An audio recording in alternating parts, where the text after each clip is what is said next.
2020-21 की annual report 3-4 दिन पहले रिजर्व बैंक ऑफ इंडिया ने प्रस्तुत करी। उन्होंने अर्थव्यवस्था की पूरी मौजूदा स्थिति के बारे में ब्यौरा दिया। इस रिपोर्ट में कई चौंकाने वाले आंकड़े, कोविड-19 की जो दूसरी लहर है उसके कारण जो संक्रमण फैल रहा है उसको रोकने में जिस तरह से सरकार विफल रही है और उसका किस तरह से अर्थव्यवस्था पर प्रभाव पड़ रहा है, इसके बारे में भी उस रिपोर्ट में लिखा गया है।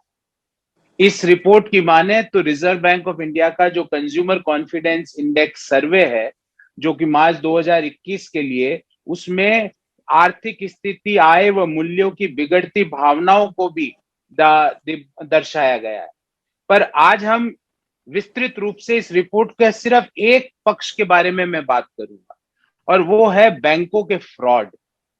और स्टार्ट करूंगा साथियों अपनी एक बात से कि $5 ट्रिलियन की अर्थव्यवस्था की बात करते करते बैंकों को 5 ट्रिलियन की ठगी की सौगात दी है मौजूदा सरकार ने पिछले 7 सालों में। अगर हम पिछले 7 सालों में बैंकों में हुए कुल ठगी के मामले देखें तो बैंकों को 5 लाख करोड़ रुपया अर्थात 5 ट्रिलियन ठगी हुई है, फ्रॉड हुआ है बैंकों में।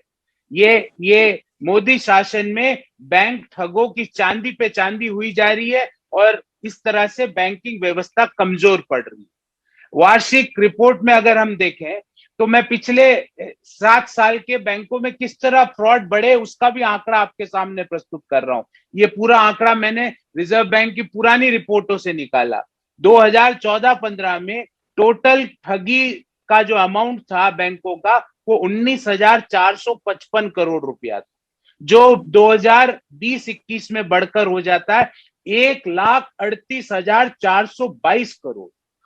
अर्थात पुराने पिछले 7 सालों में टोटल ये बनता है 4,98,677 करोड़, 5 लाख करोड़ लगभग, जिसको कि हम 5 ट्रिलियन बोलते हैं।